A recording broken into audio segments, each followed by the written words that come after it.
Alright, so welcome to a new guide on this channel, and on this occasion is the Roland S-1. This is not a review, it's a deep dive about this synth. Everything on this guide is in chapters, so if you look at the description or the timeline, you can jump to a section or skip the ones you don't want. If you like all of this, please like and subscribe, and if you have the money and you want to buy me a coffee, you can. Everything is at the description.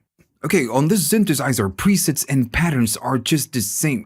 Now, the sound and the sequence share the same slot. You have 4 ranks and 16 patterns of sound each. To navigate the different presets and patterns, what you need to do is you need to go to this button, the pattern, you need to hold it. Now, when you hold it, it's going to let you know where you want to go. You want to go to bank A, B, C, or D, or 1, 2, 3, and 4. And you just need to switch banks. If I go to number 2, you're going to be selecting the 4 different banks. In this case, I'm going to go to bank number 1. When I release it, it's going to ask you, where do you want to go? You have 16 patterns. Maybe I'm going to go to the number 3, and it's going to say you're standing on bank number 1 and preset or pattern number 3. Now, also notice that pattern is on, so you can turn it off and you go back to, the default view. But whenever you're inside pattern, you can navigate the different patterns. And if you want to play them, you can. And if you so desire, maybe you want to change to a different pattern. As soon as this is done, it's going to go and play the next one. And so on and on and on. Maybe I'm going to go to the first one.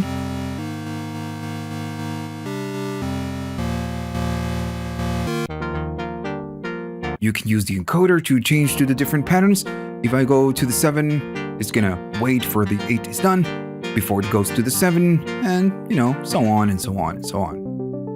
Now, from factory, the pattern number 1, the bank number A, has 16 different patterns and sounds loaded, so you get something. On the other ones, on the number 2, 3, and 4, whatever you select right here is going to be pretty much an empty preset, so you get no pattern, and if you get out of the pattern mode and play something, it's going to be the default patch. Now, when you are standing on a sequence and the pattern is off and you're playing, it's going to let you know the BPMs of your project, in this case, pattern.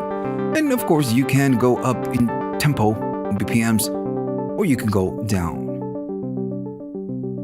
Now, by holding Shift, and right here you have the Shift, you can access to a bunch of features that you have right here. In the case of the BPMs, what you do with this one, you can fine-tune the BPM by holding the Shift, of course.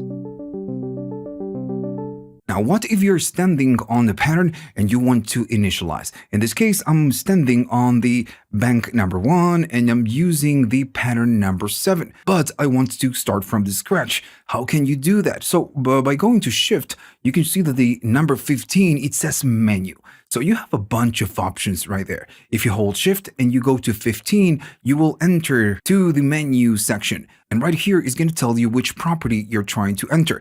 If you take a look right there at the bottom, when you're standing on an option, you will be getting an exit and an enter. Now, depending on the option of the setting, you might need to enter or you might need to exit and, and so on. Now, in this case, I want to reinitialize a pattern. Now, the encoder will let you navigate all the different options. In this case, I want to init the pattern. You will have an option that says init.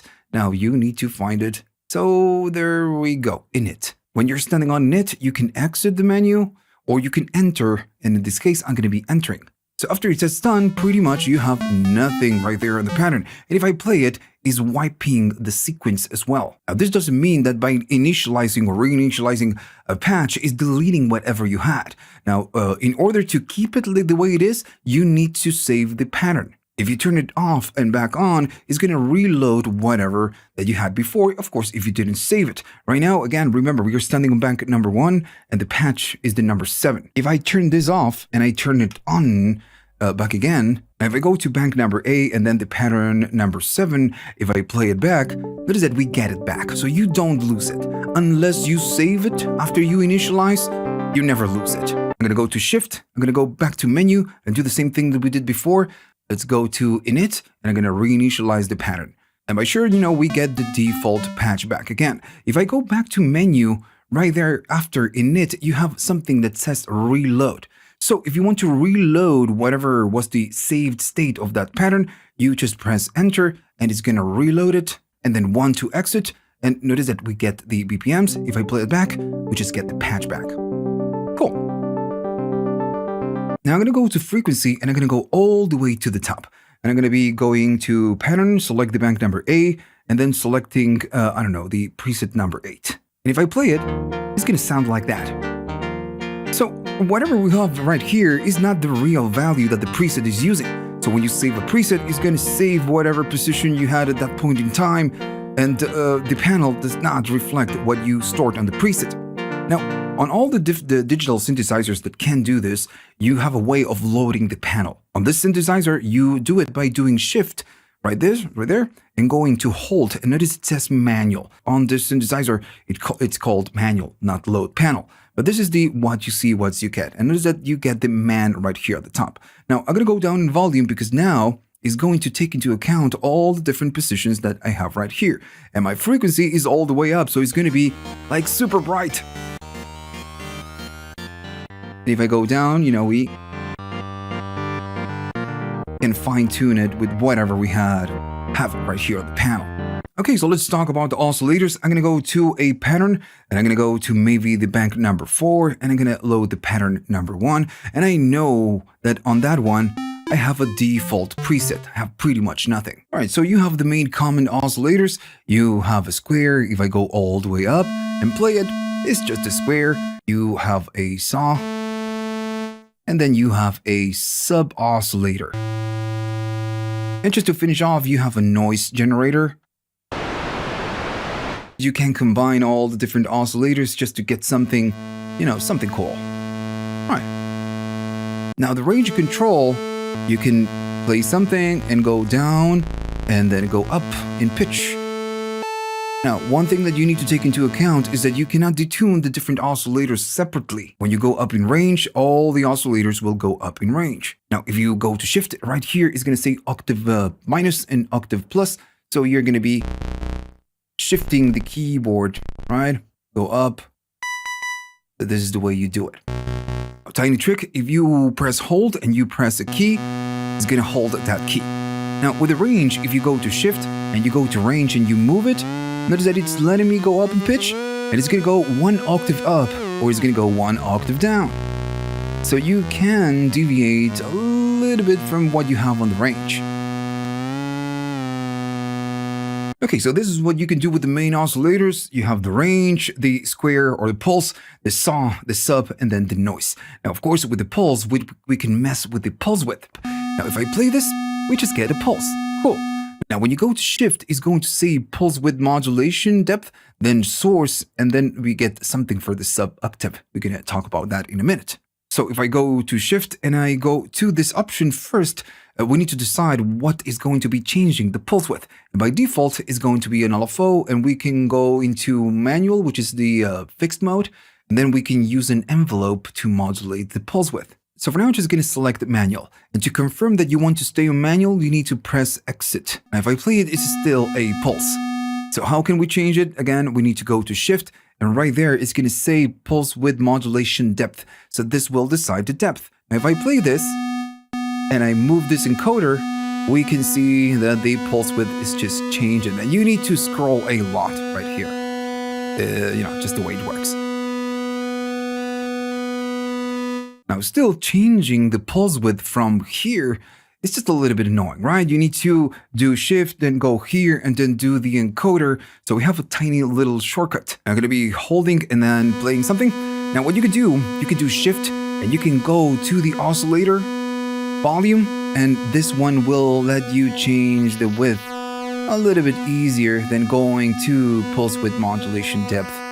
Just much easier, right? So if we desire to have a different source, we can go right there and select an LFO. Same thing, I'm going to be going to exit, and now I'm going to be holding it, and we need to select the depth. I'm going to be holding and going up. It's going to go up in depth.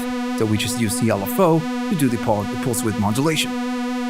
Okay, so remember, you need to select your source, and then you need to select your depth, and you can do Shift and move the square to change the depth. All right, so tiny little trick. I'm going to go down on all the oscillators and only go up on the sub-octave. If I play it, we just get an octave, right? It's just a pulse, there's a square, but it's going to be 1 down or 2 down or, you know, so on. Now, we have a way of changing the sub-octave. If I go there and then go to this button, I'm holding Shift and go to sub-octave, we are 1 octave down for the sub. So you can go 1 octave down, or you can go 2 octaves down. And you have an alternative option, which is I'm holding, is going to be an asymmetrical square. I'm going to get out of hold. So this is just a variation of the square that you have by default on the sub. Now we have something pretty similar with the noise right here. What we can do, we can change the noise from pink to white, and you have the easy way and you have the hard way. Now you can do shift and go to the menu right here. And when you go to the menu, you need to find something that says NS and then ND. So there we go, NSND, and it is an M. It's going to be noise mode. So by default, you get two options. You can do pink or you can do white noise. So if I play it, it's going to be that. Now to change it from the menu, when you're inside the menu, you need to enter to that mode, and you can do pink and you can do white noise. Now still, I'm going to exit, and you have a different way of changing this. If you go to shift and hold it and move the noise, you can go to pink or you can go to white. And of course, it's going to be white noise or it's going to be pink noise. Okay, so on the filter section, you have the frequency, which is going to be the cutoff frequencies. You're going to be chopping the high frequencies. You have the resonance, is going to create a bump right at the breakpoint. It is a pretty resonant, so you are going to be getting that. Cool. And then as an option, as an extra option, you have the LFO. For now, I'm just gonna maybe leave it at that. So you can go up on the LFO, and you're gonna be using the LFO to modulate the cutoff.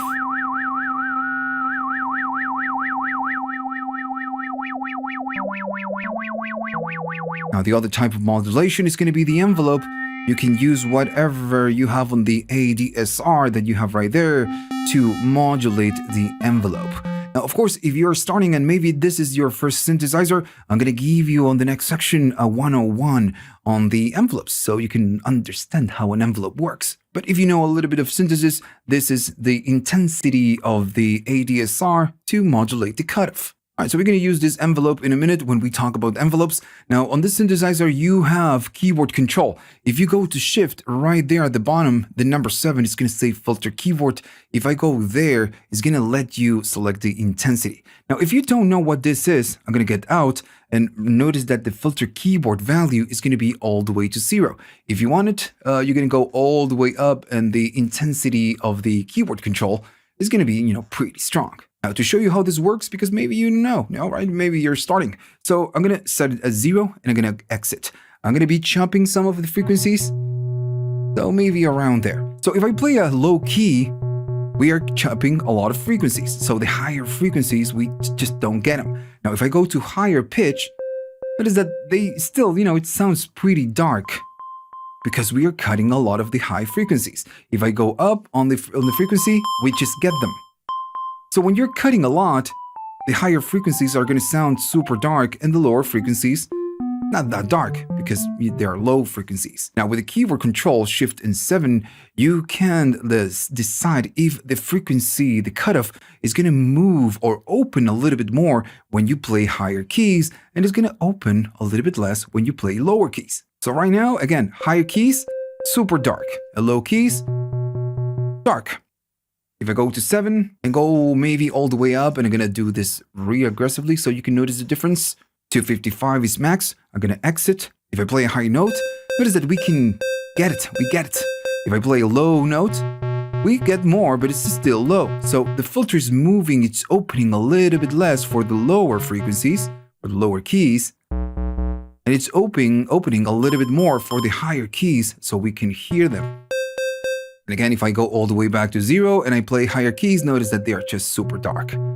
So all of this is, depends on what you want to do. All the synthesizers have a keyboard control. All right, so now we need to discuss the envelopes. I'm going to go all the way down on the envelopes, right? All the way down. And again, I'm going to be giving you a 101 on envelopes. So you have an ADSR. This is attack, decay, sustain, release. Now the attack and the decay are time-based knobs, and the sustain is a level. Now, The ADSR, the envelope, is going to control two things on this synthesizer. How the volume goes out of the synthesizer is going to shape the volume. And the other thing is that it can use this envelope as an instruction to modulate the cutoff. For now, I'm going to be using it just to decide how the volume goes out. Now, all of the knobs are down. If I play a key, it is that we get a very plucky type of sound. And it's because all of the knobs are down. So the attack is going to decide how long it's going to take to get to full amplitude. If I go maybe around there and I play it, that is it, the sound goes up and at some point it's going to die. And I'm still holding the keys. So the attack decides how long it's going to take to get to full amplitude. But it's not going to decide how the sound goes, it's going to die. So this is the job of the decay. If I go up on the decay, maybe less attack. If I go up on the decay, I'm going to play press and hold in 3, 2, 1. Sound goes up, and then the sound goes out smoothly. Maybe I'm going to go up and attack. It's going to take some time to go up and some time to go down now. And that's the job of the decay. Now, I'm still holding the keys. I'm not releasing the keys. So this is the job of the sustain. If I go up on the sustain, instead of going all the way down to silence, is going to sustain at some point in time. It goes up, it goes down to the decay, and then it sustains at some point. So the sustain prevents the sound to go to full silence. If I go all the way down in the sustain, it's going to die. But if you go all the way up on the sustain, you're disabling the decay stage. That is that it's not going down, it's just staying right there at the top. So what happens when I release the keys? If I release it in 3, 2, 1, the sound dies instantly. So this is the job of the release. It's going to decide how long it will take for the synthesizer to go to full silence. If I play it, and maybe I'm going to do less sustain, somewhere around there. If I play it, it's going to go up, it's going to go down into the decay, it's going to sustain right there, and I'm going to release in 3, 2, 1, and it's smoothly going out.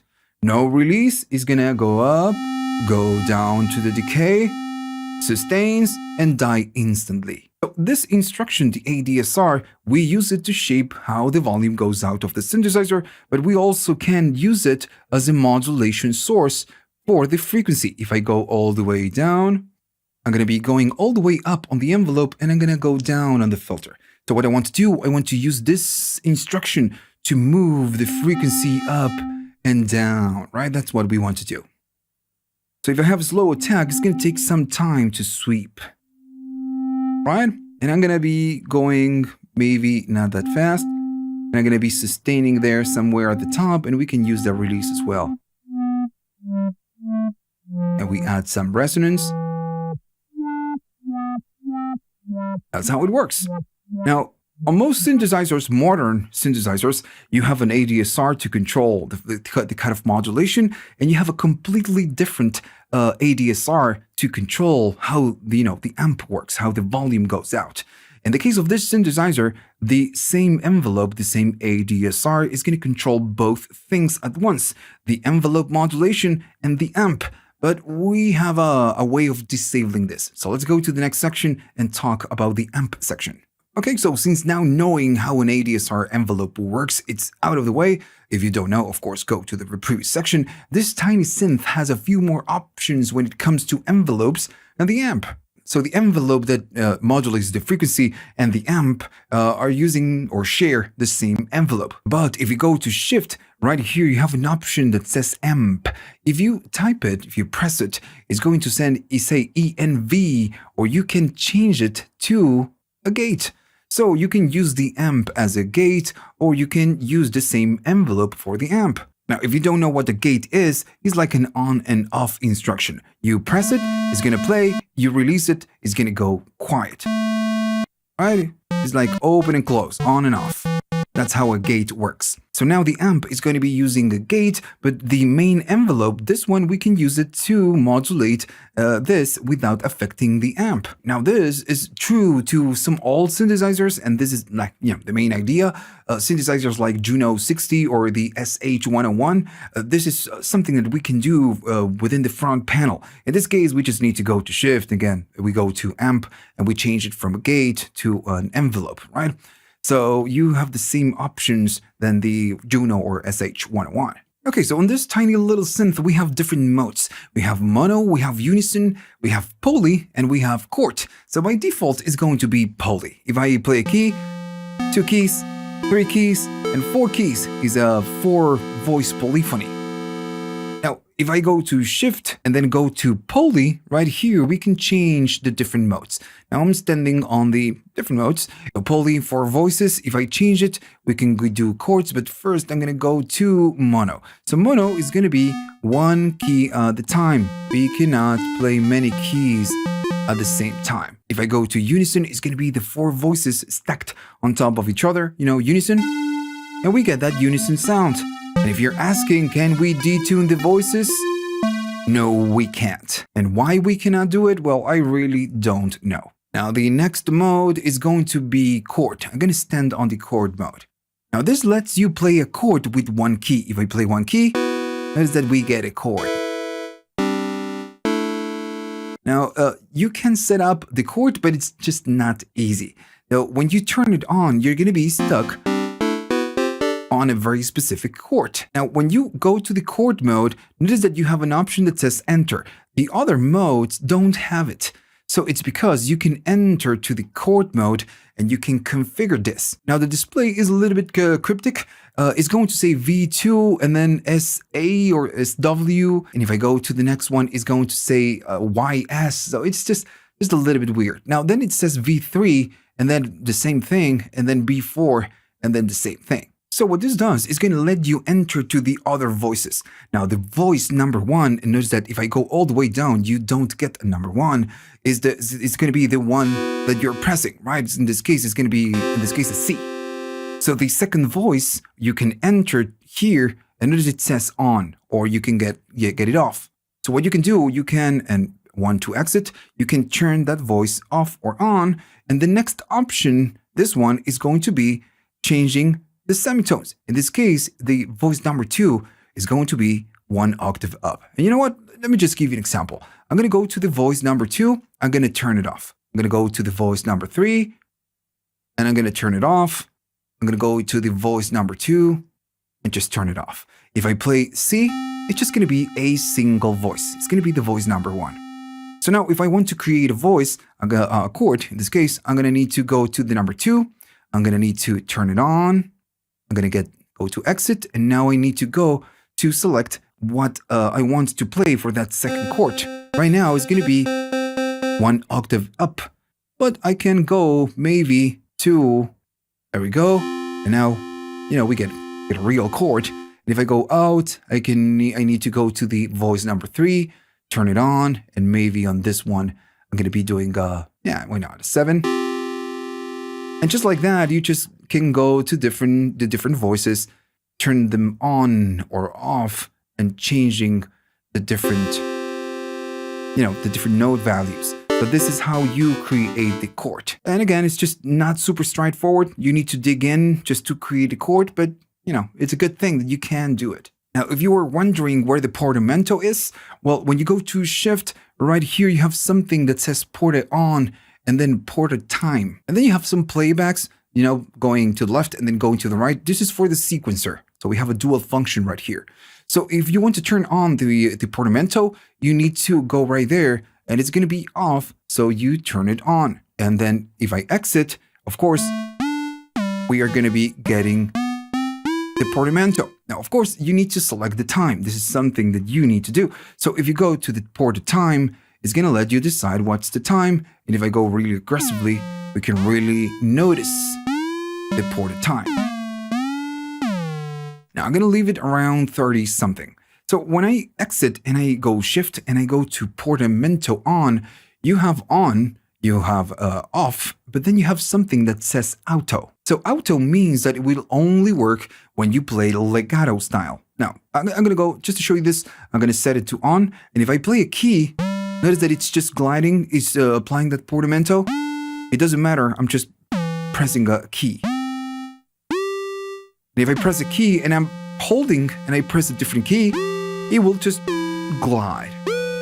So the auto is a little bit different. It will not glide as soon as I press a key. So let me just go to port it on and then go to auto. I'm gonna exit, and now I'm gonna be playing a key.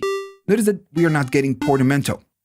So the only way for the portamento to work when we are standing on the auto mode is to play legato. If I hold a key and I play a new one, then we glide. Okay, so I'm starting with the default patch, standing on bank number 3, and the patch number 3. If I go out, we get just the default sound. So another cool thing that we get with this one is the envelope trigger. If you go to shift, right here you have an option that says ENV trig. Well, that's the one. Now, if I select it and stand right there, you have different options. You have trig, which is the default, mode.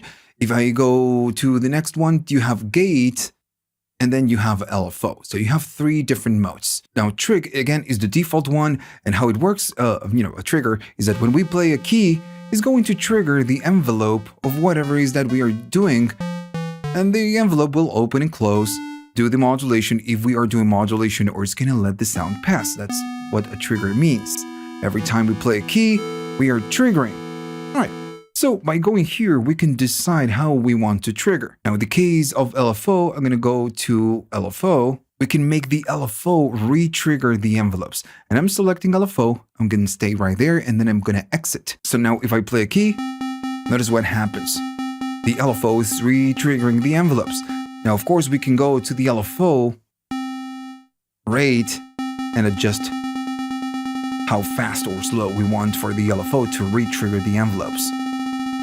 All right. Now, the other mode, the gate, if I go to shift and then the trigger, the other one is going to be gate. Now, this is useful when we use it in mono or unison. So I'm going to get out. I'm going to do shift, go to poly, and I'm going to be selecting, unison. I'm going to get out, and if I play it, we are on unison. So when we are standing on the gate mode and we play legato styles, the envelope will not re-trigger. Let me give you an example. If I play a key, and if I play a new key, notice that they are not re-triggering.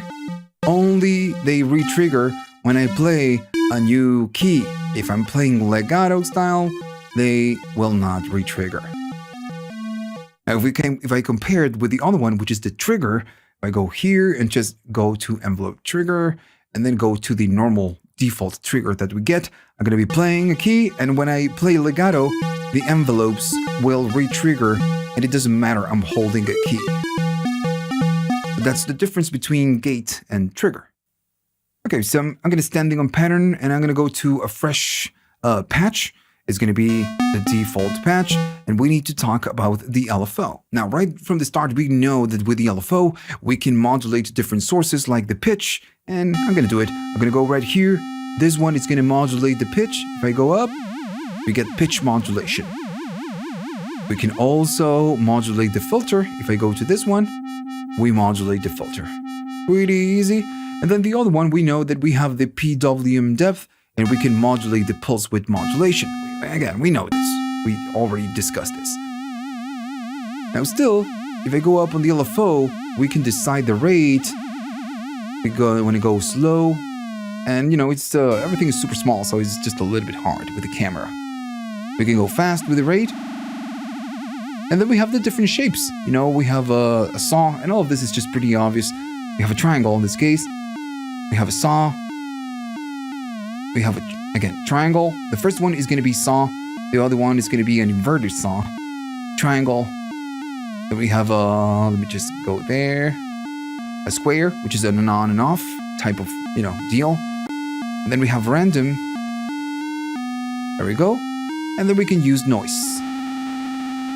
So all the most common waveforms that you should be getting on an LFO. All right, so that's it. Super simple. We can modulate pitch, the filter, pulse width modulation, the speed, and then the different waveform. So I'm going to go up on the LFO just to do pitch modulation, and then we are going to be going down in rate. So when I go up, we are not syncing the BPM, the rate to the BPMs. So we can do this. If I do shift, go to shift, and then go to the menu, we need to find it. And there we go. So we have a bunch of options. We have LFO-M, then we have the LFO-S, and then we have the LFO. This looks like a Y or something like that. It's LFO-T. If I go to LFO-S and you have exit and you have enter, we enter.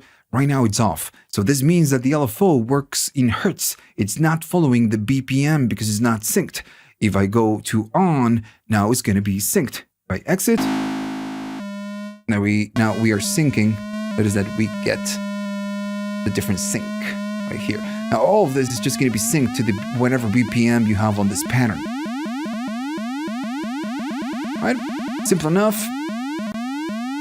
Now, if I go to back again to shift and I go to menu, this is again the sync. I'm going to be turning this off and going back.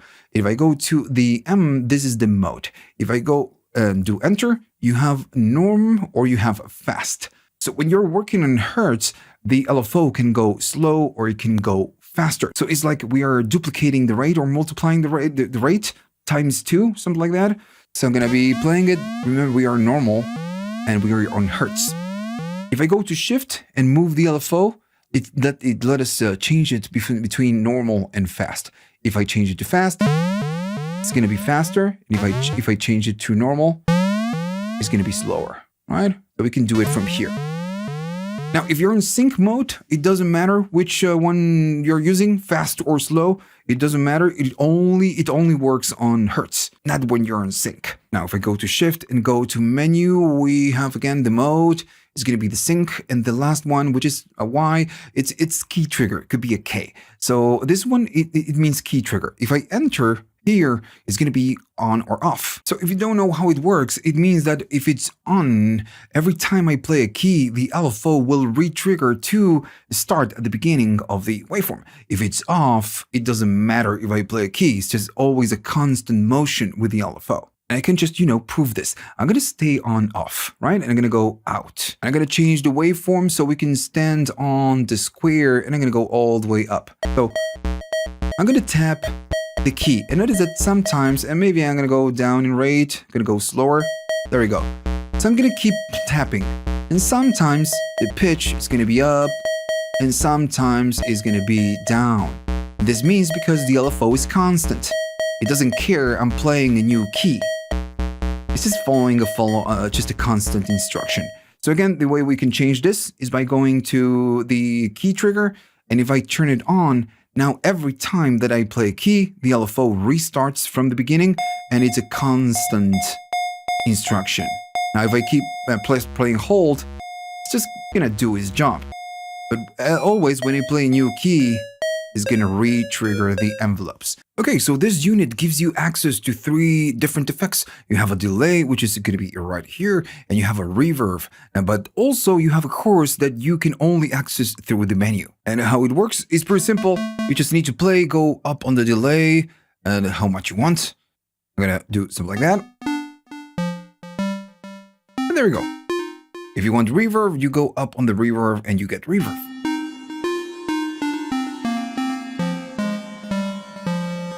Right.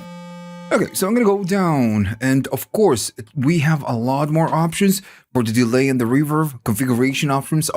But first I want to show you how the chorus works. So right here you need to go to Shift, you press it, and you go to the menu. Now when you go to the menu, you need to find something that says CHO. All right, so there we go. So we have the chorus. So once we are there, we need to enter, and we have different options. We have off, which is of course off. Now the first one is going to be a pretty mild chorus, very standard chorus. The second one is a faster modulation type of chorus. Now the number 3 is like a rotary speaker. That's how it works. And the number 4 is like the first one, very just a normal chorus with a more softer modulation. But it is just much slower. And then that's it. You get just 4. And you just need to go to the course and you just need to enable it. Now, in this case, I'm just going to leave it off, exit, and then exit. Okay, then for the delay and the reverb, you have configuration options. Now, I'm not going to go into detail into each of the options. Just going to show you what they are and what they do. Just going to give you a quick tour. Now, still, you can do shift and you don't need to go to the menu. You have delay and reverb right here. So if we wanted to go to the delay, we just need to go there and then it's going to give you different options. Now, the desync is going to be the sync. And to access this option, you need to enter. And by default, it's going to be on or it's going to be off. So in this case, what it does is going to sync the delay to whatever BPM you have. So on is going to be sync, and then off is going to be, unsynced or free. Now, since you can sync it, and for now I'm just going to leave it in sync. Since you can sync it, it means that you can select the time. So when you're back to the main menu of the delay, you need to move one step up, and it's going to be the time. And if you enter, notice that it's just synced. So whatever we play, maybe I'm going to go up on the delay. All right, so you can change the time. If I go up, out, and then go to sync, and then turn it off and go out, now, of course, oh, sorry for that, the time is going to be in milliseconds. And you can go, it's not a crazy delay. You cannot go to, 5 seconds delay. It's a 7,400 milliseconds delay. It's not a super long delay. I'm going to go back and I'm going to make it sync. I just like it on sync. And after the time, you have more options. You have the level. Maybe it's too loud, right? So you can go to the level and just make it a little bit more just quiet, right? And as you could guess, if we go out and we go to the next one, you have the feedback. So again, you can go up on feedback, make it feedback a lot more.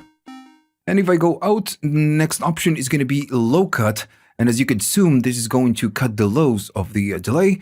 And the next one is going to be a high cut. So you can cut the high frequencies. So you can just separate, the delay from the original dry signal a little bit more. All right, so all of this is something that you need to do on your own. I'm going to go to the reverb. I'm just going to go to shift. And now you have the reverb options. I'm going to go there. And most of the options for this is just the same. The only difference is that now we are working with the reverb, so you get reverb options. Now we get the type. Again, if I go there, you get a spring. And then I get this one is modulated. And I'm going to go all the way down. The first option is ambience. Then you get a room. You get a hall. A larger hall. Get a plate. Right? Cool. And then you get a spring. And you get a modulated one. I'm going to stay on modulated because it's super cool. If I move on, you have the usual options that you would get with the reverb. Is going to be the time.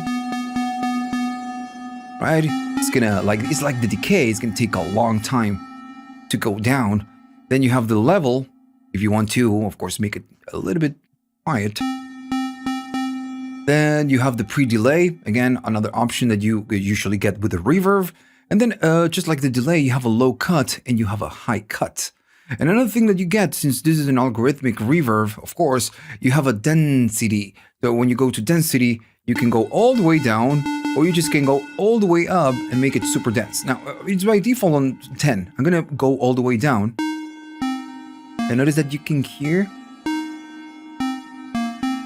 the reflections. Right? If you go all the way up to dense, you cannot hear the reflections. That's, the main point. All right, a couple more things before we move on to the next one. I'm going to go down on the delay, and for now, I'm just going to go down on the reverb. So you have extended options. Let's say if I go to shift and then I go to 15, we go to the main menu. You have a couple more options. Let me find it first. There we go. So this one is going to be the D.L.ND. So this is the delay level mode. And you have a pre, of course, you need to enter. You have a pre and you have a post. So this is how the knob reacts when you play something. So if I go up on the delay, and then I go down, it's gonna work like that. Now, if I go to post, and then I go down, notice how different it sounds. If I go down, it's just going down on pretty much everything. So it's like turning off a pedal and having the trails off, and trails on. If I go to, again, the pre is a way different. I go down and it keeps, keeps playing.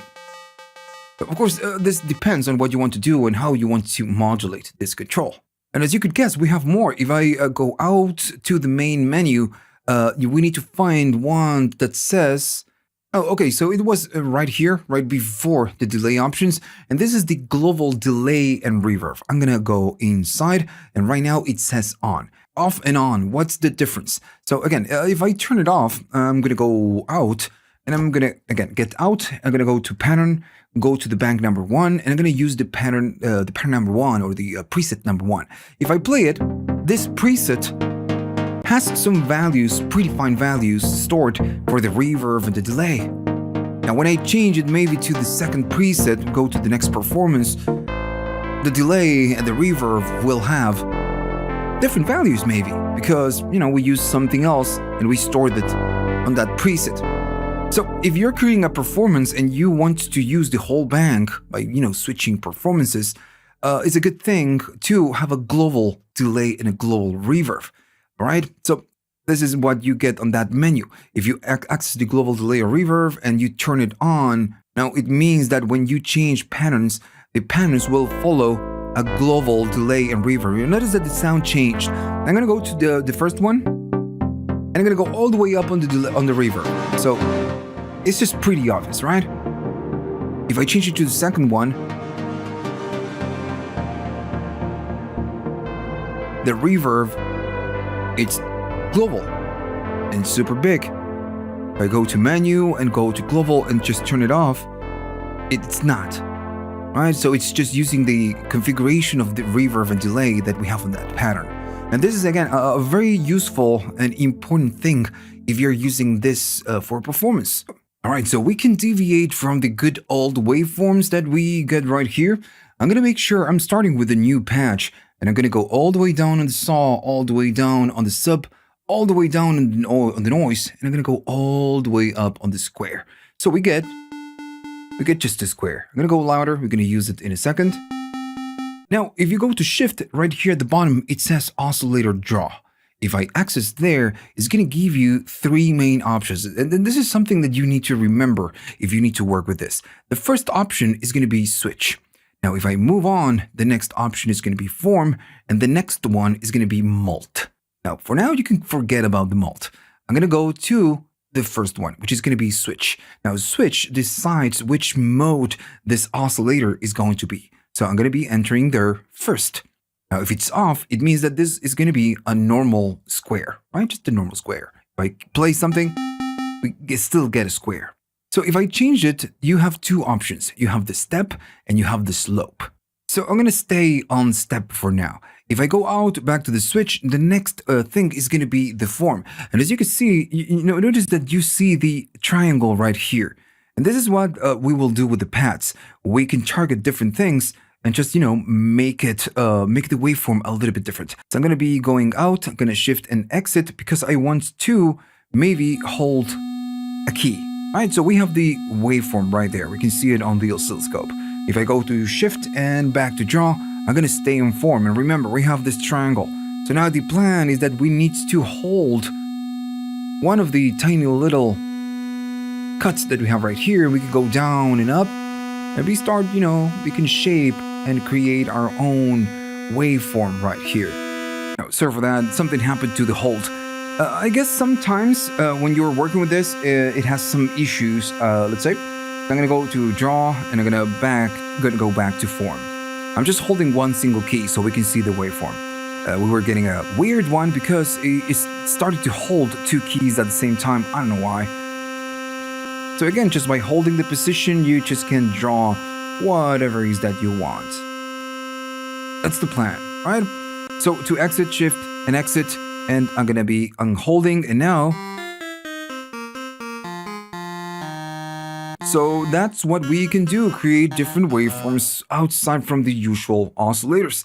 I'm going to be holding it again. It's going to be a little bit annoying. I'm going to shift and go to Oscillator Draw.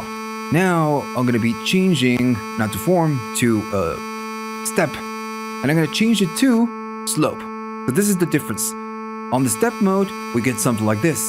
Now the slope is going to kind of ease the whole waveform, and just we get something different. And notice it sounds way different in terms of harmonics. So again, we have two options, the normal square, we get the step, and then we get the slope. Now we have one more thing, which is going to be the multiply. If I hold it and just play something, and I'm doing this so we can see it on the oscilloscope, I'm going to go to the next, which is mult. If I enter there, so on mult, you get 1. And as you go up, what it does pretty much is it's a sync, right? It's pretty much that. You can go all the way up to, pretty much noise. It depends on the waveform that you're creating. It's going to sound differently. Now I'm going to go down. And maybe you're wondering, what if we go to this one, we stay on a square, right? And now I go out and I go to mult. Can we do it? No, it only works when we're doing Oscillator Draw. And I'm gonna get out because it's just a little bit annoying. Now, we get it a little bit easier. If I play it right now, we are not on Oscillator Draw. If I go to Shift and I go to the saw, when you're holding Shift and you change this option, notice that it's gonna let you change from step to slope and to off. So it's just a little bit easier. If I stay on step, we are just gonna be getting that step, right? And if I hold and play it, we can just shift and change it from here. And the other option is gonna be the multiply. If I keep holding the shift and if I keep holding the shift and I go to the square, now the square is going to be a multiply. Alright, so we can change it from the square, or we can change it from here if we wanted to. Alright, so just like Oscillator Draw, then we have Oscillator Chop, and it's on the same spot, right there. So this is the same idea, but just a little bit different. The only difference mainly is that we can target whatever of the waveforms that we have available right here. And now that you understand Oscillator Draw, this is just going to be just a little bit easier. I'm going to go down on all the oscillators, and I'm just going to keep this saw. And if I play it, it's just going to be a saw. So Shift, and we need to go to Chop. So when we go to Chop, we have a couple of options. If I go all the way down, this one is going to be the first option, and this one is going to be overtone. Now, just to demonstrate how this works, you can go all the way down, or you can go all the way up. I'm going to go all the way down because I want to make it obvious. Then we can just, control it from here. For now, you need to do the same. I'm going to go back. This is the first option. Now, if I go to the next one, this is what you want to do, which waveform you want to work with. In this case, the first one is going to be the square. The next is going to be the saw. Then you get the sub. And if I keep moving, we have the noise. And then you have something that calls come. We're going to talk about this in a minute. So I want to work with the saw right now. So I'm going to stay on the saw. So how it works is that you can chop, and let me get out so I can hold maybe that. And I know it's just a little bit annoying. Maybe I can go a little bit down in volume. I'm going to maybe handle this in post. And I'm going to go back to chop. So we are working with the saw and all the pads are on. So what you do, you select different parts of the waveform and you make chops. Maybe I'm going to be chopping that one. You really see how it's chopping that part right here. And I'm going to be chopping different parts. So we get something like that, right? So that's it. That's how it works. You chop different parts of the waveform. And then what you can do when you go to the overtone, here, you just make it super wide, or you just make it closer. And that is how the waveform is changing. If we go all the way back to nothing, to 0, it's just going to be the saw. But as you keep going down, going up, those chops are going to start to appear. And this is how the chop works. In this case, we are just targeting the saw, but we can target the other ones, of course. We know what the overtone is gonna do. We can target all the different squares, and just like the oscillator draw on the oscillator chop, you have the comp. And on this one, again, it just works the same way. I'm gonna be entering, and it is pretty much the same values. And we can do comp. All right. Just like before with oscillator draw, we have a few shortcuts. We can do shift, just hold the shift, and you can do LFO. So that's gonna be the overtone. If I press and hold and move the LFO, that's gonna be overtone. From all the way from 0 all the way to max. And now the shift and the sub is going to be the comp. If I go up, we get the comp. Alright, so that's oscillator chop. Alright, so we have something called riser and downer with this one, and it's a pretty cool one. So it's gonna work with the noise. So I'm standing on a default patch, and for now, just gonna go down on the square, down on the sub, and just pretty much down on everything. So we get nothing. Now if I go to shift and I go to the main menu, you need to find something that says RS and then ND. Maybe I'm close. There we go. It's going to be RS and then ND. So this one is going to be the riser and then mode. If I enter there, it's going to give you a couple of options. So off is just off. It means that the noise, this one, is going to work just like standard noise, the way we know it. Now then we have different modes. We have sync, we have another option and another option. We're going to first start with sync. So how this works is that when you're standing in one of the modes, if you move the noise clockwise, it's going to give you a riser and a downer. So if I move it up, as I move it up, it's going to go up, and when we go over 50% of this knob, it's going to start going down in a different fashion. And if we go the other way, it's going to do the opposite. So we can use this to add something to our performance. That's the main point. So this is how the sync works. What it does is going to lock it to quarter notes, depending on which tempo we have. And then when it goes down, it's just gonna go down, right? Now then again, we have the other modes. If we go to the next one, this one, I'm gonna go all the way down in the noise. And as we go up, it's going to speed up until we go down, just like before, right? So it's a little bit different from the other one. It's gonna start slow and then it speeds up. All right. Now, if I go to the next option, is going to be this, and the PN is for panning. And it's the same idea, but it's going to be panned. And then it goes down. All right. Super cool. Now, you have an easier way of doing this without going to the menu. I'm going to get out of there. If you go to Shift and you hold it, and then you need to toggle or press at the same time 1 and 2, and you need to do it with both hands. If you press it, notice that it's toggling between the different options. There you go. It's just off, then sync, then the the one that goes up, the panned one, and then it goes off again.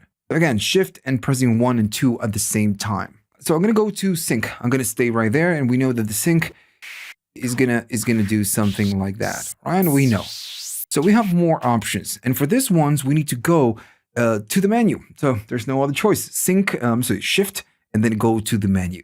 The RS and D is actually MD is going to be the mode. We already know this is the sync, and the other one, if I go up, is going to be RS. So this is the resonance. So if I go all the way up, all the way down, sorry, and I move this up, notice that we have a less pronunciated peak. If I go up on this one, it's going to add a peak. That's why it's resonance. Right? So this is what this does. Now, of course, then we have some other options with the other ones. I'm gonna exit. So that's going to be the resonance. And if I move on to the next one, it's going to be the envelope. I'm going to enter. And by default, you have 100. Now, again, I'm going to be going up on this one. And if I go down, notice how it sounds. It's not super aggressive. It's just very smooth. But this modifies the envelope. Going to all the way to 0 is just smoother and going towards the 100 is a square, right? So it's just super hard. So it's more triangle, let's say, and then going all the way to square. This matters depending on what you want to do. And last but not least is going to be the LV, which is the level. If you go down, gonna go down a level. Right? If you go all the way up, it's gonna be pretty noisy. Right. Okay, so finally it's time to talk about the sequencer. I'm standing on the bank number 4 and the pattern number 1. If I get out and play it, we have nothing, and as you might assume, we are just using a default patch. Okay, so when you play it, the sequence is going to be playing 16 steps by default, but you can make it 64. Now, the thing is that it would be good to have a metronome, and you can, if you go to Shift and you go to Rec and you press it, it's going to say Rec, and then if you press it again, it's going to say an RCP, and off, and then Rec, and then RCP. So the one that is not rec, it means that it's going to only play the metronome when you're recording. And when you toggle it off, it's just not going to play. But the other one, this one, it will play, the metronome when you're playing as well. And you're recording. And again, Shift and Rec, you can turn it off. I'm going to start with the step recording mode. The only thing we need to do is we need to go to step and just turn it on. When we turn this one on, we are on step recording. So the only thing we need to do is we need to press the pads where we're going to be playing a note. So I'm going to be playing a note on 4, maybe here, and it doesn't matter. I'm just doing this randomly. And then if I play it, we get it, right? Just good old step recording. Now remember that we can make some, we can make changes, because right now when I add note or just enable step, we are playing the same note. If I go to this one and press and hold the pad, it's going to give you different options. We're going to talk about this in a minute. But right here, I can change the key, the note, to something else. And again, you need to hold, press and hold, and it's going to give you the chance to change it. That's how it works. Now, by default, the sequence is going to be 16 steps. What if I wanted to, make it longer? So first, if I go to Shift and hold it, notice right there, it says last. So I'm going to be going to last. And just holding it, and notice it's on. And it's going to give you 16, or you can change it to a 17, you can go to a 32, and all the way up to 64 steps. If you get out of this mode, right, you're back to the sequence. Now it's 64 steps long. It's going to take you to the second page, and the next one, and the next one. So it's attempting to play the 64 steps, but we only have the first 16. And notice that it's not taking us to, the next page. How can we see the other pages? So let me just stop it. Right here, you have it right here. It says ported on and then ported time. Well, below it says previous and then next. So this is going to let you navigate the different steps. So right here, we are in the first 16 steps. If I go to the next page, it's going to be 17 to 32, 33 to 48, and then 49 to 64. And, and then all the way back to the first 16. And if I wanted to go back to 16 steps, which is something I want right now, I'm going to be going back to 16 steps. Or you can even do less. You can do even 1 step if you wanted to, maybe 8 steps. But I'm going to keep it on the 16. And I'm just going to exit. And if I play it, we get the 16 steps back.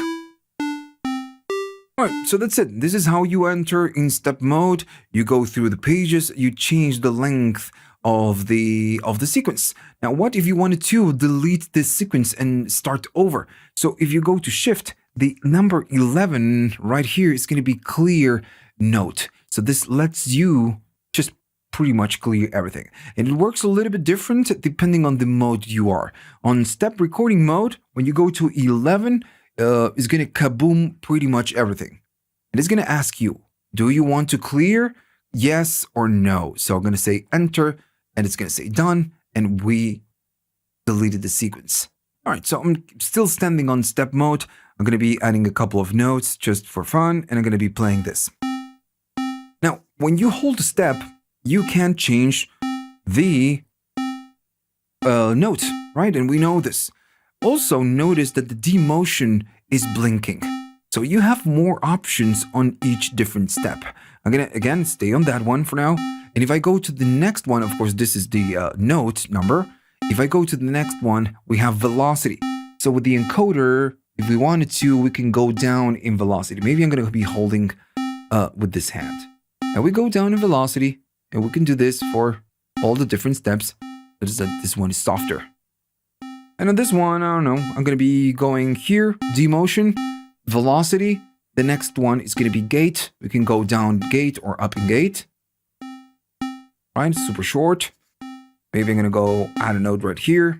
If I go to D motion, velocity, gate, and then the next one is gonna be the probability. 100, it means that it will play for sure. But if I go down maybe to 50%, it has 50% chance to play or not. This is just to make it, more random. Just something that all sequencers are just, using these days, the probability. And after the probability, we have something cool. I'm gonna remove all the steps that we have. This one is super cool. I'm gonna add something there, and I'm gonna be going to the D motion, and what we have is a ratchet. So the 0 and then the nothing, it means that it's just gonna be playing the note that we have, and that's it. But we have other options. If I go to there, notice what it's doing. It's doing a ratchet, playing twice. If I go to the next one, we get it 3 times. If I keep moving on, we have it 4 times. And then we have combinations. Just shorter. Right. And yeah, you have different combinations. And that's it. Right. So again, pretty cool thing that we can use with this sequencer, right? So again, you have a lot of combinations. I'm gonna go all the way down, and that's it. That's the end of the options that you get on the D motion. It's velocity, gate, the note value, and then probability, and then the ratchet, and then it goes back to the beginning. All right, so I'm gonna start with a clear sequence, and you can tie notes, and this is something cool. So if I add a note right here, what I want to do, I want to tie the next ones. If I press and hold, and this works differently on the other modes. On step mode, it works like this. If I hold this, I need to press the hold, and when I press it, it's gonna grow. So, right, so this note is gonna play 4, maybe this one is gonna be playing 2, this one is gonna be playing 3, and this one is gonna be playing 3. Right? So this is the way we tie notes. All right, so let me do something else just to show how shuffle works. I'm going to be adding a note to pretty much all the different notes, and I'm going to cut a little bit of the high frequencies. And if I go to shuffle and go there and go up, you hear that shuffle. All right, okay, so that's what shuffle does. Again, just a different, another feature that we get on a lot of sequencers. Alright, so pretty cool. I'm gonna go back and I'm just gonna, go clear on all the notes so we can start over. Everything that we are learning right now on step mode is gonna be really useful on the next modes. Now, the next mode is gonna be the chord mode. Now, maybe you noticed, maybe you didn't, we are entering single notes. We are not able to enter chords. So we need to use the chord mode if we want to add chords. Step is going to be off, right? So step off, play needs to be off, and then rec needs to be on. If rec is on with this two, the play and the step off, we are standing on chord mode. And the first thing that you notice is that it says ST1. So by default, how the chord mode works is that it will stand you on step number 1, and you can add the different notes right here, and then move on to step number 2, add your chords, then go to 3, add your notes, and so on, and so on, and so on. This is how it works. I'm just going to do something simple. I'm going to be adding, whatever, maybe something like that. And I'm going to go to step number 2, and just going to be, adding the chord.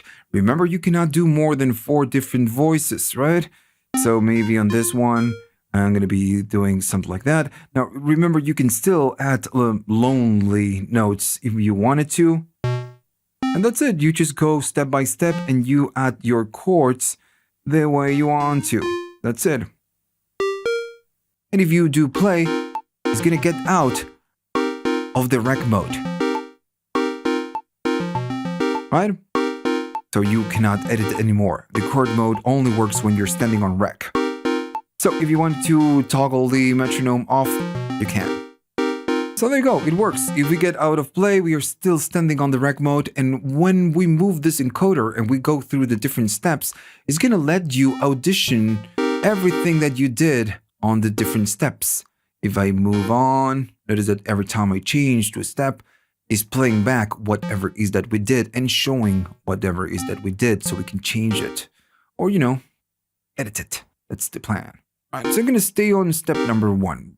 We have 4 different notes, and we know that on step mode, when we hold a pad or note, we can change the gate, the velocity, and so on. Now, on chord mode, it's just a little bit different. We can, but it's just a little bit different.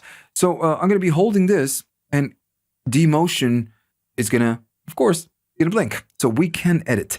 We cannot edit the note because this is the note, right? We don't need to change it from here, but you can change the velocity if you want, and you can change the gate. And that's the only thing that you can do on chord mode. And I'm going to start over with a single chord because I want to show you something else that it's just super important.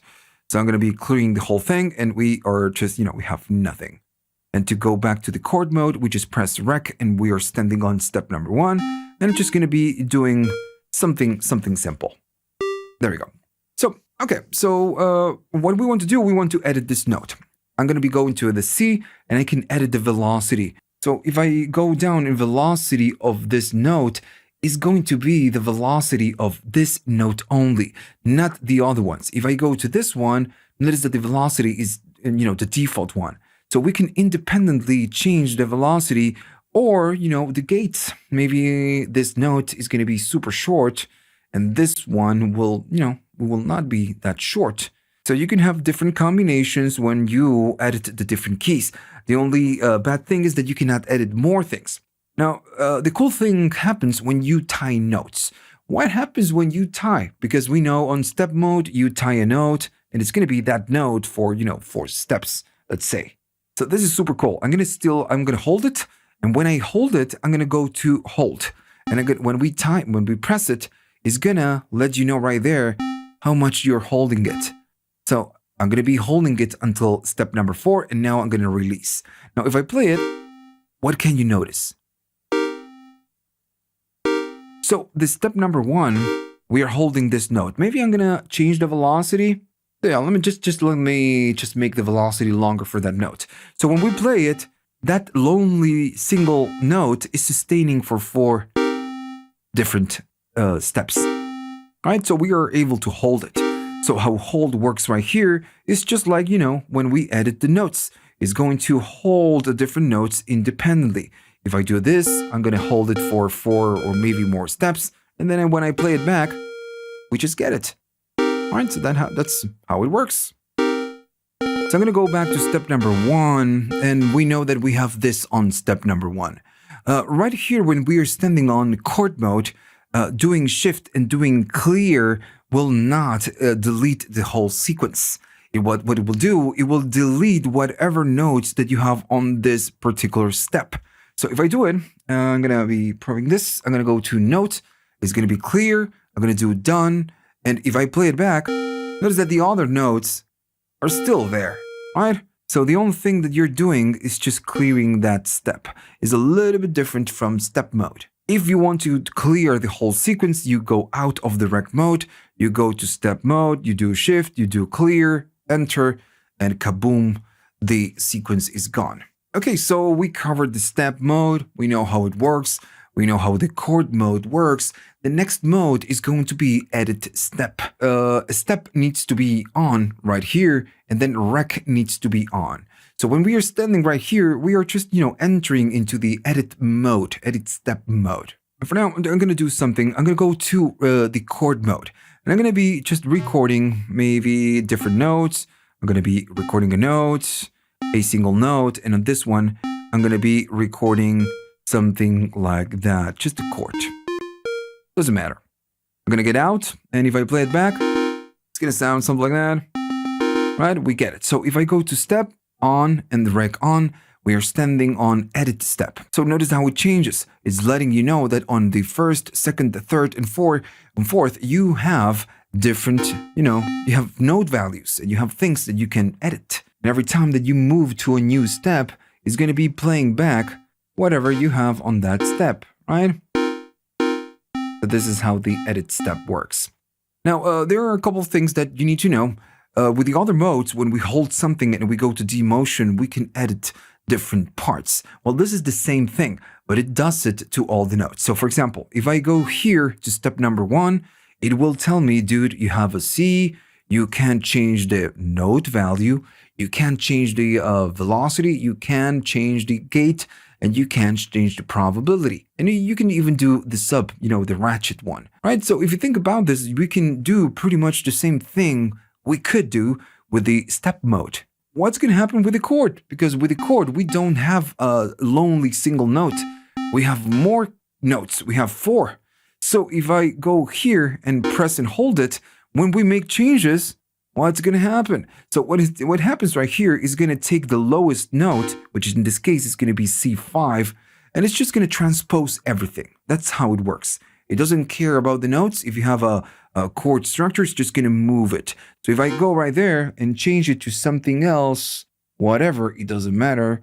Now it's going to be a different note. It's just going to transpose everything. So every change that you do right here, maybe you're going to go down to something about there.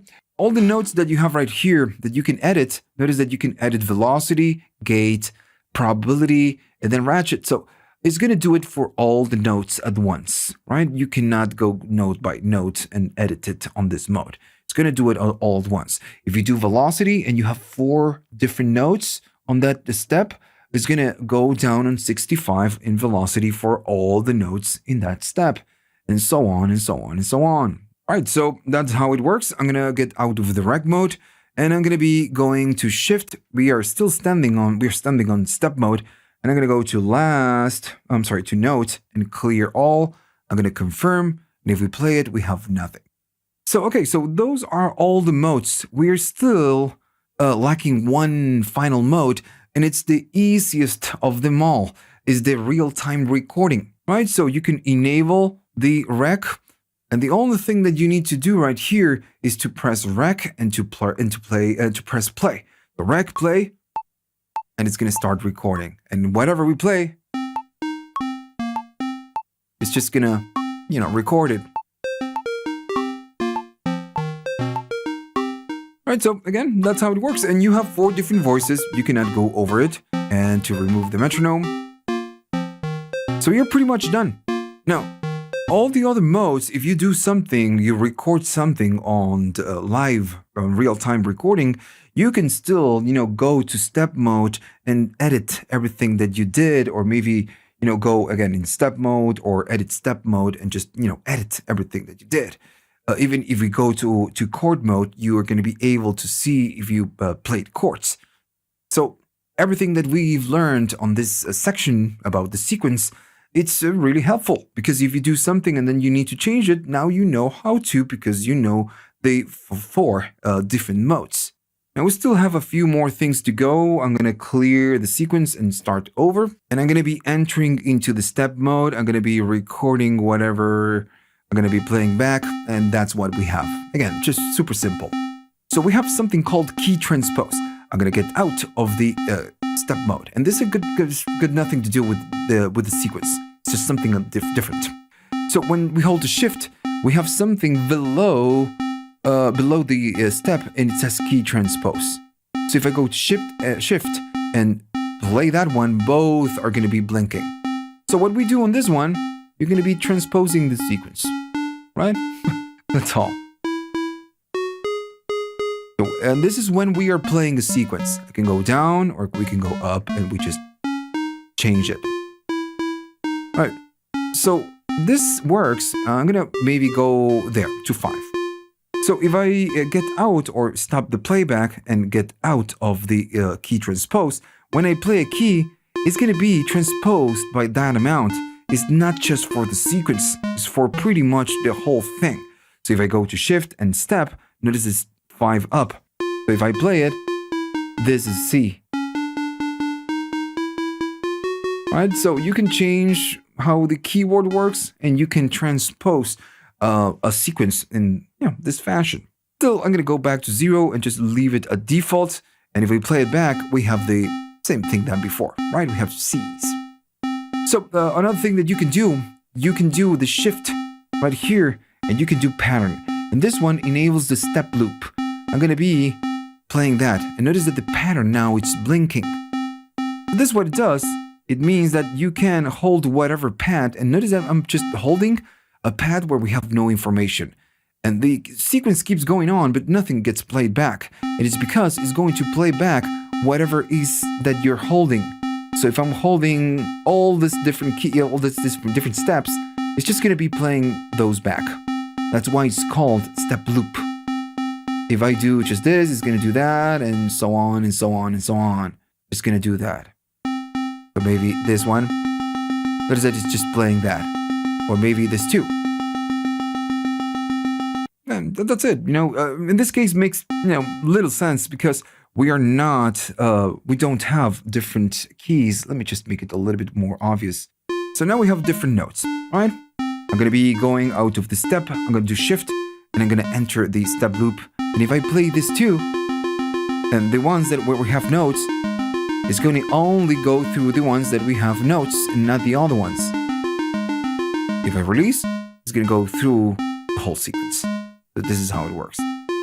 And to get out, just tap it and it's out.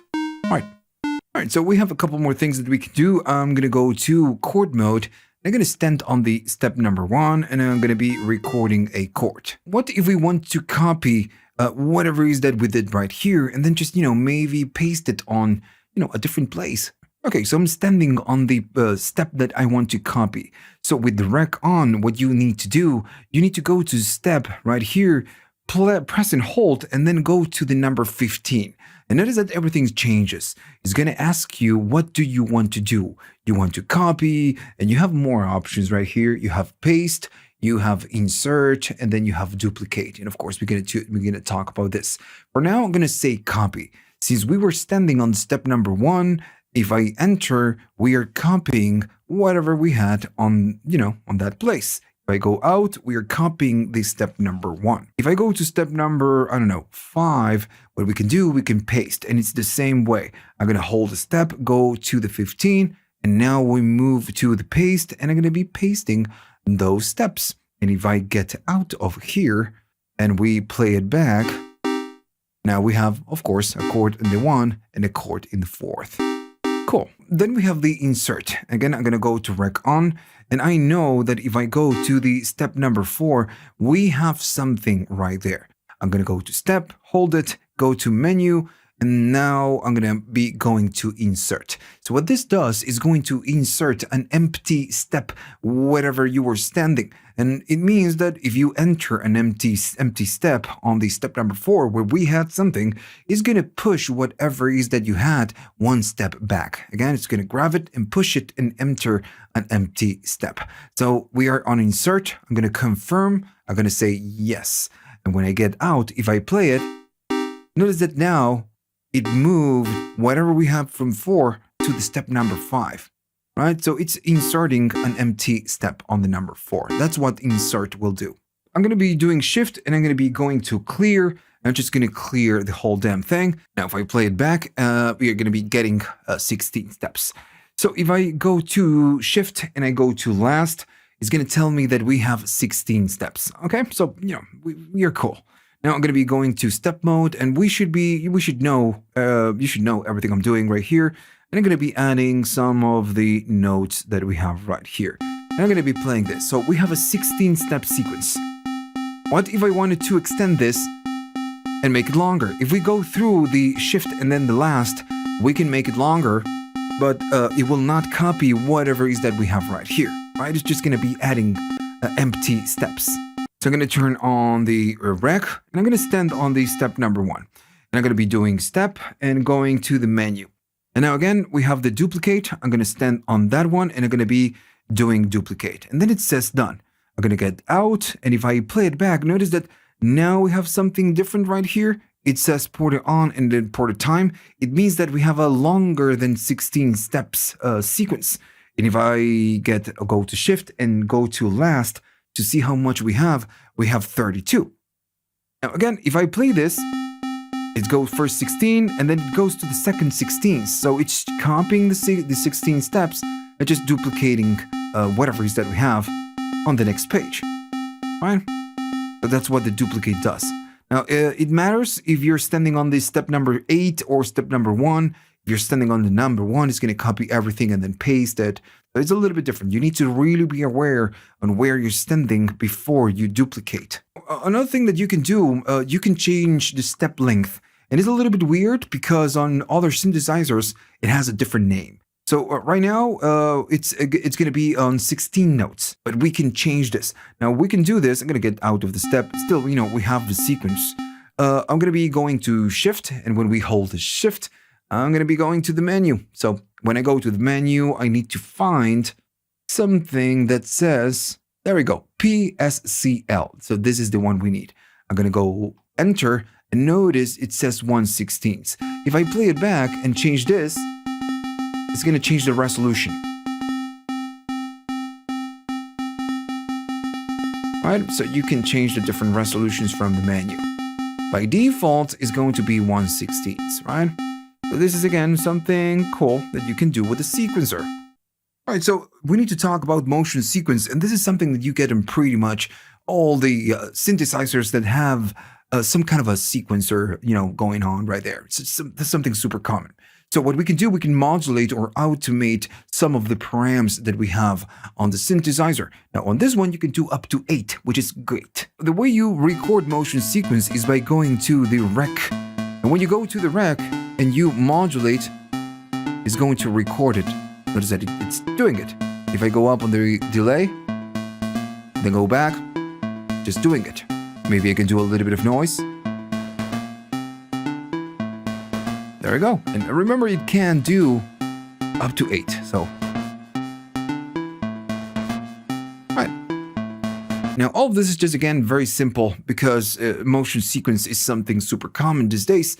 How can you do to clear all the motions? Well, you go to shift and notice I'm out of the step or the rec mode. You can go to shift and it says clear and then motion. When you do this, it's going to delete all the motions. You need to confirm it. You're going to say done, and if I play it again, it's just back to whatever we had without the motions. Now we can record the motions step by step. We need to be standing on step mode, and then if I go and hold a pad, what we can do, we can provide different values for the different steps. And for now, I'm just going to be using this, and we can modulate whatever we want. Maybe this one is going to be super closed. And this one, I'm going to be doing frequency and resonance.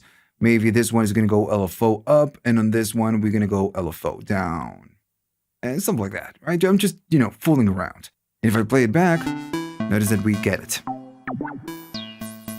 Now remember that to clear all the motions, we are standing on step mode. I'm going to do shift, and I'm going to be going to clear motion, and we clear the motion, and we are back to whatever is that we have. Now, one more thing. If I record the motion, I'm going to be recording it live. I'm going to go over there. And I'm just going to be recording it. We know that we have something. What you can do, you can delete the motion sequence that you have on a very specific step. The only difference, how it works, is that you need to be standing on step edit mode. And if you don't remember how it is, it's going to be rec on and then step on. So now, since we can scroll to the different steps, when we do shift, I'm going to be deleting. Notice that we can hear the motion sequence when we scroll through the different steps. Maybe I want to delete that one. Well, we do shift, we clear the motion, we confirm, but we still have it, but we just don't have it on that step. So again, I'm going to be standing on that one. I'm going to do shift, I'm going to clear the motion, and I'm going to be clearing for that specific step, and so on and so on and so on. This is how it works. We clear, and we clear that step. And if you want to delete it for everything, you get out of that mode, you go to Shift, you clear the motion, and kaboom, is gone. All right, so this is what we can do with motion sequence. I wish we have more features for this because it's very simple what we can do. I mean, we can record up to 8, but it would be nice to, to see all the different motions that we are recording. I couldn't find a way to do this. Maybe it's just not available, or maybe it's just going to be available on a, on a later firmware. Now, one tiny little trick I'm going to be playing. We have nothing. I'm going to make sure that we have no sequence. I'm going to clear the sequence, and I play it back. I'm going to be recording, and I'm going to be recording the sequence of that. Right, so that's fine. If I get out of the rec mode, if I hold the pattern, and then I move this knob, notice it's not changing the values. I'm not changing that. So, but when I move it, it's going to let me see how that value is being modulated throughout the sequence. And it's because I'm holding the pattern. When I release it, it just goes back. So you just need to hold it again, and if you move it, it will not affect the value, but it will let you know which values you have for that motion. All right. Okay, so now we need to talk about the arpeggiator. I'm going to be standing on the bank number 4, and I don't know, step number 1, preset number 1. We have nothing there, and if I get out, we have a clear patch. Now, to toggle the arpeggiator, we need to go to Shift, and then right there at the bottom is going to give you the options. It says on, the type, and the rate. So for now, I'm going to say on, and when we go to on, and we keep tapping on this, it's going to toggle the arpeggiator, between on and off. So I'm going to leave it on. If I play something, we get that. If I play a chord, we get it. Now, we can hold it and just play a chord if you wanted to, but we need to do it at the same time, and it will do the chord for us. Cool. So you have different options, and maybe I'm gonna go down on the frequency. All right, a little bit better. So the other options are really important. We have the on, which is cool. Then we have the arpeggio type, and we have different types, and we have the rate. For now, I'm gonna do Shift, and I'm gonna stand on the rate. By default, is going to be 1/16, right? So you just change the rate of the arp. And if I go to different ones, 1/32, so there you go. Then dotted, the triplets, triplets, and so on, and so on, and so on. All right. So you can change the time from here. I'm going to leave it at 1/16. Now then, you have the Shift, and you can go to the type, or the arpeggio type.